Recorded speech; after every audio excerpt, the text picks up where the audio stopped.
Welcome to episode 21 of Shane Talks 99. Now, let me start this episode out by taking you back to January 30th of 1998. It's the Chicago Bulls against the Golden State Warriors, and this is potentially Michael Jordan's worst game of his career. Now, I mean, full disclosure, in 2002, when he was playing for the Wizards, he had some games that were worse than the one I'm about to talk about. But this is Michael Jordan in 1998. This is Michael Jordan on the cusp of his sixth championship. This is a game that would have been included in the Last Dance documentary.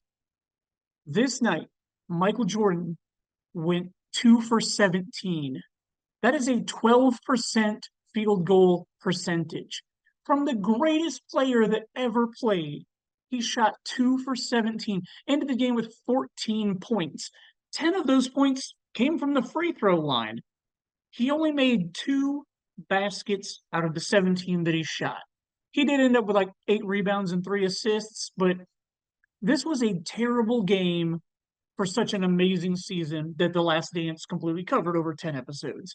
So I bring this up because I just want to show you that even the best Michael Jordan can have a bad game. And what happens is we come to June 4th of 1999, and that is the historic blemish on the amazing year of 1999. Tonight, what we have to talk about is two pretty unforgettable movies, or two forgettable movies.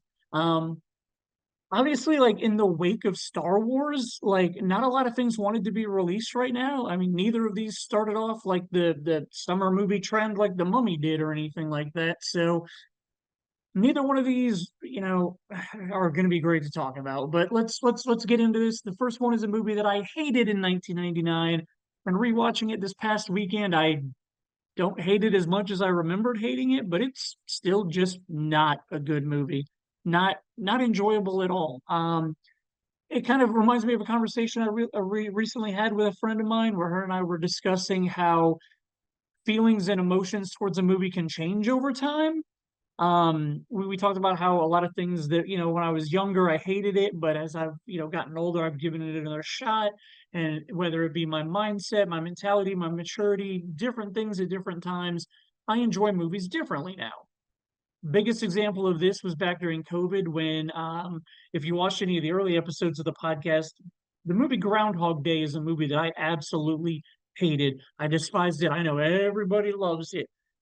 I did not love Groundhog Day. I didn't even like Groundhog Day. And I like Bill Murray, but he's just done some movies that I didn't like, and Groundhog Day was one of them. Well, during COVID, I rewatched it, and you know what? It wasn't as bad as I remembered it. I still don't love it, but I will not badmouth it and speak terribly about it the way that I did when I was younger and watched it. The movie Instinct, I hated then, and I still dislike it now. Like, I don't think it's a very good movie in any way. Instinct stars Anthony Hopkins and Cuba Gooding Jr., two Oscar winners sharing the screen together. And it's terrible. It was directed by John Turteltaub, who, when I was a kid, he actually made a lot of movies I really like. He made the movie Three Ninjas. He made While You Were Sleeping. And then he made Cool Runnings, literally like one of the best sports movies ever.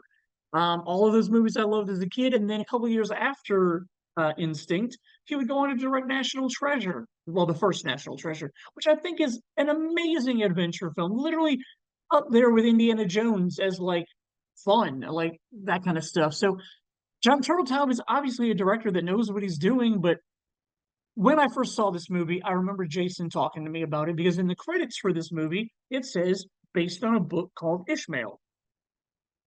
Whatever, it didn't mean anything to me. I've never read the book before in my life, but Jason had. Jason apparently in high school had to read it. I don't know why I didn't have to, but he did.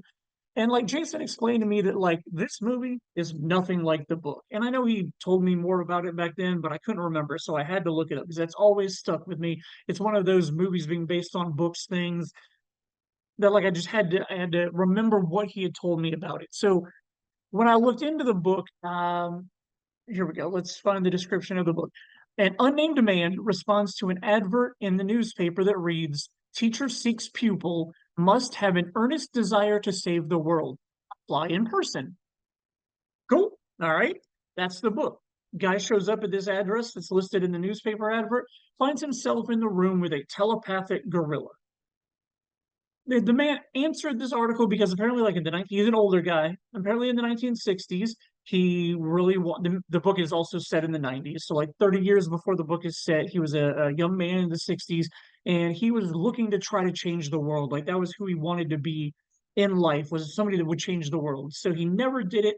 Saw this advert and decided, I'm going to go answer this because I want to see what this person can offer me to change the world.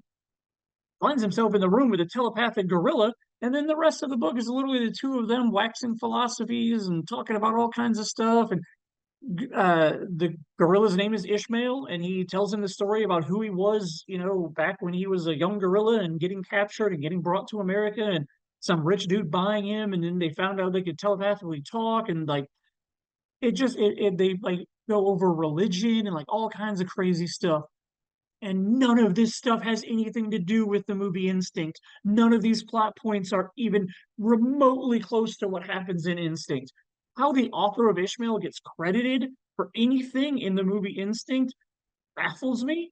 I don't know if Hollywood was just throwing money at people. Like, I, did this guy own the rights to the word gorilla? Like, I don't even understand how these two things could be in the same breath. They share zero plot points.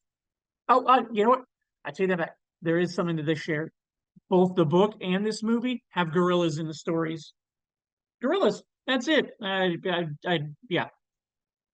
In the movie, Anthony Hopkins plays a scientist who, over the years, continually goes back to Africa, wants to study gorillas. Think Jane Goodall type character. Gorillas in the mist stuff going on. But he takes it farther and lives with the gorillas, walks around with the gorillas. The gorillas accept him, treat him as he's part of the family. And then some people show up and start messing with the gorillas, and like they're torturing them, like they're shock batoning them or whatever they're doing to them. Anthony Hopkins goes crazy and ends up killing two of these guys. So goes full primeval, primate, prime monkey, just murders these two people that are messing with the gorillas. Ends up getting arrested, taken to jail there. He spends a couple of years in jail over in Africa. They extradite him to the United States. He goes to this mental prison thing here in America. And that's where we meet Cuba Gooding Jr. Well, we meet him before all this happens, when him and Donald Sutherland have a big conversation about stuff, and Cuba Gooding Jr. like takes this role way too seriously for how crappy of a movie it is. Lots of overacting by Cuba in this movie. He ends up convincing Donald Sutherland to let him go and try to get this guy to talk. This guy hasn't talked in like the 2 years that he was in prison in Africa, hasn't said a word to anybody. Now he's in this mental ward. So Cuba goes. Very quickly they strike up a friendship conversation, like all this he never talks stuff lasts like 5 minutes of the movie. And then all of a sudden Anthony Hopkins and Cuba Gooding Jr. start becoming friendly, and like they start learning from each other, and like Cuba goes and meets his daughter and gets some stuff from his house and brings it to him to get him to bond with him and stuff like that. And it's dumb, it's boring. It it that part of the plot doesn't even ultimately matter near halfway through the movie, because then the movie becomes about how the prison guards are treating these inmates. And then Cuba Gooding Jr. goes on like this crusade against the guards about like like prison reform, and like all like it's dumb. It makes no sense. There's no reason for this to happen. The most invested I was while watching this movie is when Anthony Hopkins first gets off the airplane here in America. He ends up breaking away from his policemen or whatever they are, like security guards, and runs through the airport, knocking a bunch of people over, knocking into TSA agents. They weren't TSA agents back then, but airport security, whatever they were. He knocks around with them. And I was very invested in the fact that if you know anything about like action movies, especially action movies that have older character or older actors in them, there are ways to hide faces, and there are ways for stunt people to do scenes shooting from behind, having a character like Anthony Hopkins with really long hair, so the really long hair can hang down in front of his face so you can't actually see him when he's doing stuff. But in this airport sequence, there's a lot of shots where you see Anthony Hopkins' face handcuffed, and he's knocking into people and he's like punching people, and like you see Anthony Hopkins' face. Now, granted, in this same action sequence, there are obviously what I talked about, shots from behind, shots where he gets grabbed and slammed down and his hair is covering his face, so it's obviously a stunt guy. But there are shots of Anthony Hopkins doing some stuff, and I literally was trying to decide post The Matrix, was this just really good CGI to make it look like Anthony Hopkins? So I'm really curious about that. Watching the movie, that was the one thing that really got me interested. Um, but yeah, so by the time we get to the end of this movie, Anthony Hopkins' character shows that he has like forever been mentally changed by what happened to him out in the wild. He doesn't really change as a character. The guards do show that they've learned a little bit from Cuba, and they kind of treat the mental patients a little bit differently. And the prisoners kind of show that because they're treated better, they don't really act out as much. They're kind of more like chill patients now that they're being treated fairly. Like, okay, it is what it is, but it's dumb. It's not worth your watch. It's literally not even available anywhere to watch unless you want to spend $10 on the DVD on Amazon, which I wasn't willing to do. So I had to stream it from one of those Chinese overseas streaming, use a VPN website places. I don't recommend doing it, and I don't even recommend wasting your time with this movie. It's not streaming anywhere in the United States because it's worthless. It's not. It's a terrible movie. Let's jump on to the next movie. The next movie, June 4th of 1999, was actually released in art houses. I saw it at the Castleton Arts Theater, and it's a movie that the ending has stuck with me for 25 years, and not for a good reason. It's one of the first films that I remember. Like, okay, like I don't mind ambiguity in filmmaking. Having an ambiguous ending and making the viewer, the audience, decide what they think happens, I don't mind that at all. But to have the ending of a movie so open-ended that like you can't really even come to an interpretation of what you think might happen, like you know what? I'm getting ahead of myself. The movie we're talking about is a movie called Limbo. We'll get to the end when we get to the end through all this. But Limbo is actually a really insanely well-made movie. I really enjoy the storytelling, the narrative. It's very simple and it has a lot of twists and turns that you as a viewer, you never really understand where you're going with this movie. And I think that's why I like it. You think you're going left, and then all of a sudden you zig right. And then you go right for a while where you think you know what's going on. All of a sudden you zig back left. And it's something completely different and new. And I appreciate John Sayles for writing it that way. John Sayles is an amazing indie film director. He's done a lot of stuff I haven't seen, but his work in the 90s, he did like City of Hope, Passion Fish, The Lone Star. And then actually in the 80s, he did a movie called Eight Men Out. And I only ever learned about Eight Men Out, which is actually was filmed here in Indianapolis, I believe. Yeah, I think it was filmed. Some of it was filmed here in Indiana, which I don't think Jason and I talked about that on our last podcast about Indiana. But I digress. Eight Men Out, because I loved the movie Field of Dreams, I wanted to find out anything that I could about Shoeless Joe Jackson. And so, actually, John Cusack is in this movie. It came out like 1988. Really good movie on its own. Obviously, nothing like Field of Dreams, but more of a real story version about the Black Sox scandal and what went on. So John Sayles has done a lot of stuff that I think is really good. And from a writer and director story, like he's very good at storytelling. I might not enjoy it in the end, but I like his camera work. I like his emotions that he gets out of his actors. One of those actors being David Strathairn, who is the lead in this movie. He plays Joe. If you don't know his name, you will absolutely know his face when you see it. He was in movies like Sneakers, which is amazing, a movie called The River Wild, A League of Their Own, and then LA Confidential. Like some amazing movies he's been a part of, and he carries this film. Like he's just a very simple man, very chill mannerisms, like but he's an everyday guy. Like his name's Joe. Like he's an everyday guy. Like he's great in this movie, and he's paired up with Mary Elizabeth Mastrantonio, who is phenomenal. Not really a huge resume of film work. She's done a lot of television stuff, but like all of her female characters she plays in movies are amazing. We'll start with The Color of Money, where she's Tom Cruise's girlfriend. Amazing. She was Maid Marian in Robin Hood, Prince of Thieves. Her and Kevin Costner going at it in that movie. Some great emotional dialogue there between them.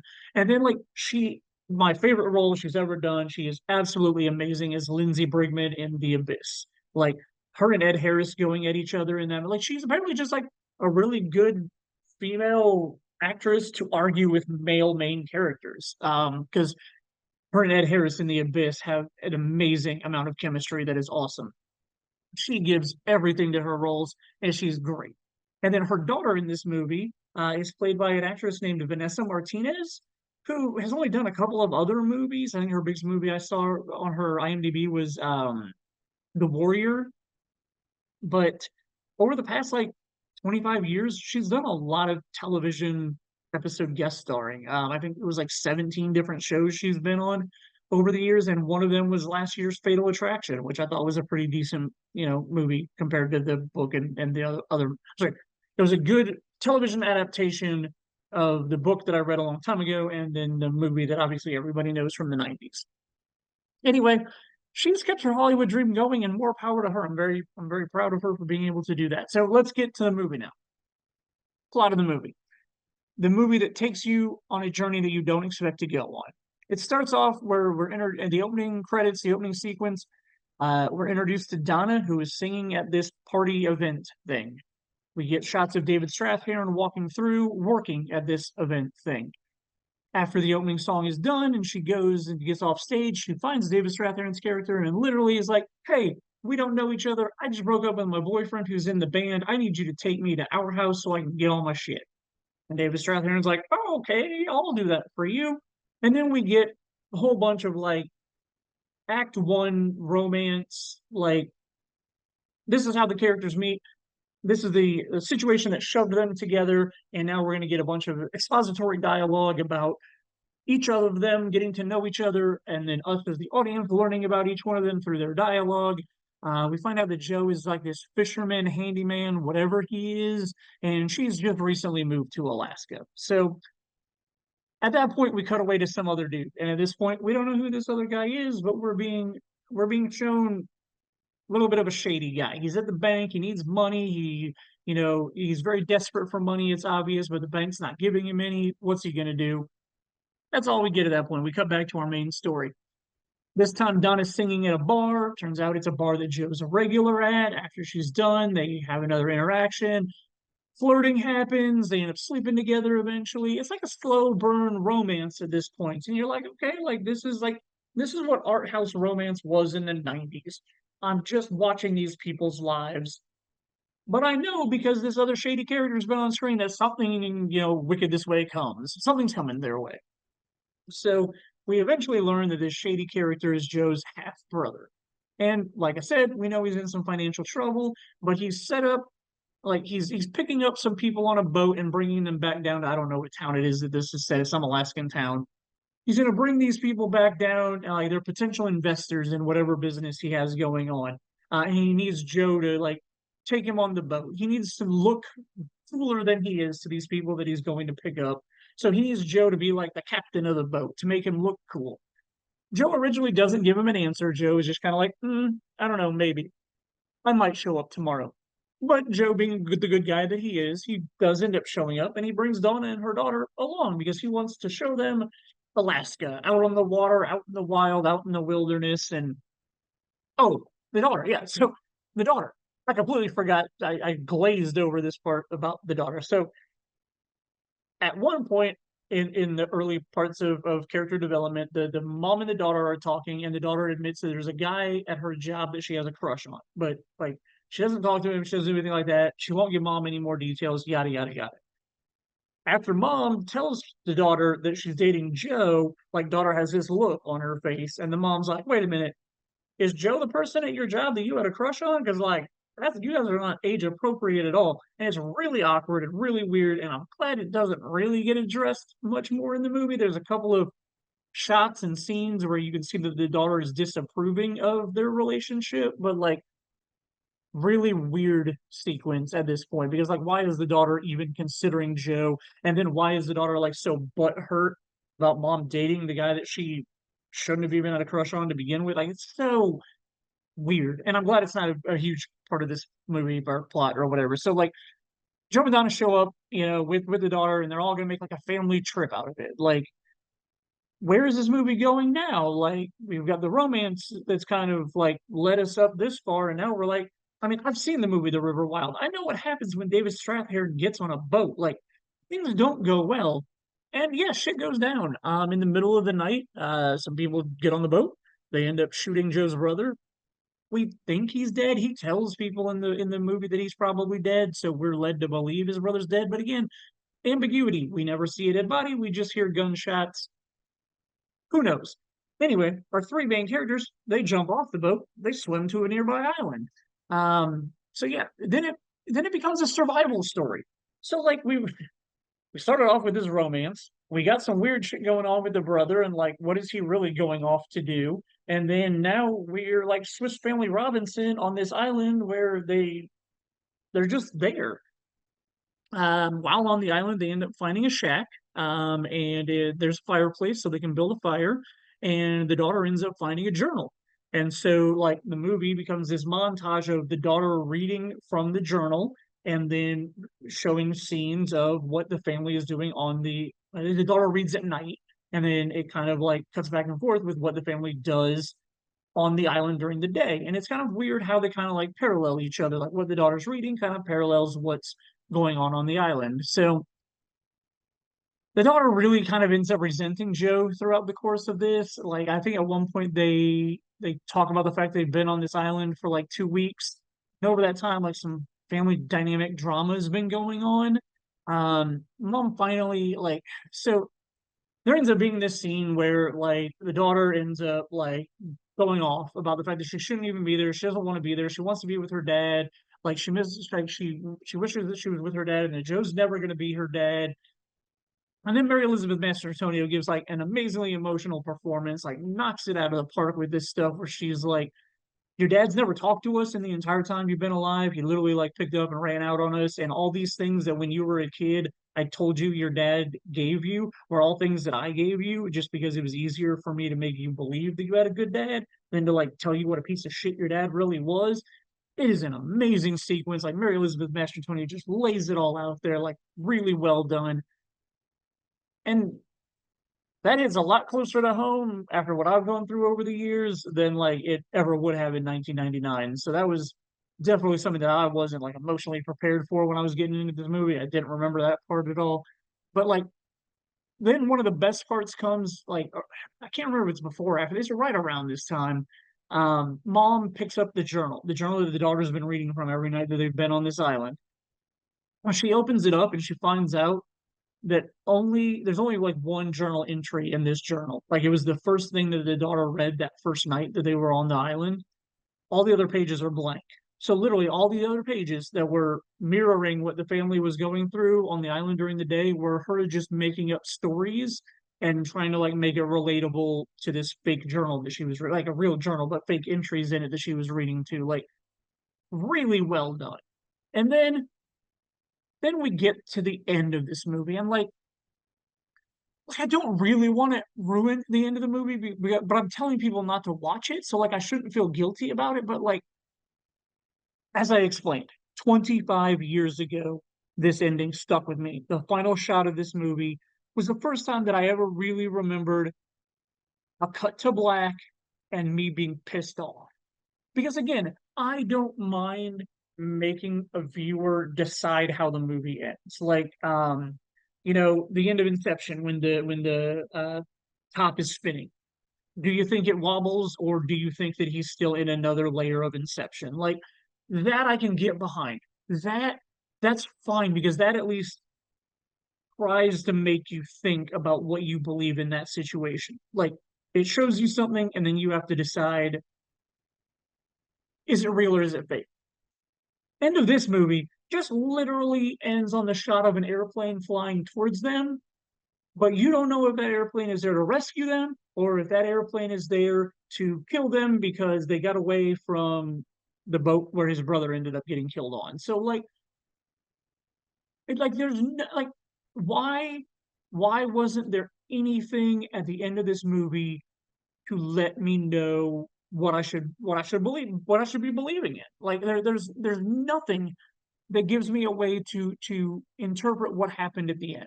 Like for all I know, that plane doesn't even come down. That plane just flies right over the island. Like there are so again, like with the end of Inception, there's one or two things. Either he's in the real world and everything is real, or he's still in another layer of Inception. And you have to decide based on what you've seen in the movie so far if that's that. But this movie, like I said, zig, zag, zig, zag. And then I get to this point where a plane is flying at them, and I get no context of if the plane is there to rescue them, if the plane is there to kill them, if the plane even sees them and just flies completely over the island. I get nothing. I cannot make a basis of an assumption of what happened at the end of this movie, and that pissed me off for 25 years. And from the first moment I started the movie yesterday to the time that it got to that last frame again, it still pissed me off because, like I said, I can't remember a lot of the stuff in the middle of the movie, but that final frame has stuck with me for 25 years. And it's so frustrating. It feels so good to get it off my chest and talk about it. So, we have now talked about what I believe is the worst week in all of 1999. We're going to have some other ones that are meh, but like, and literally, like, it's a 50-50 week. Like, there's an absolute terrible movie in Instinct, and then there's a pretty enjoyable movie in Limbo, except for the ending. So, like, take for what it is. 1999, what I think is probably the worst week that we're going to talk about. But next week, things get better. Next week, we're talking about a sequel, and it's a sequel that I literally think is one of the greatest sequels ever. It's literally probably a movie that is better than the first movie. I say that seriously. We're going to talk about Austin Powers, The Spy Who Shagged Me. I really hope this low week won't affect you coming back and joining me when we talk about an amazing comedy next week. I'm really looking forward to it. Thank you for listening to the worst week of 1999 and the bad movies that I sat through this week. Thank you.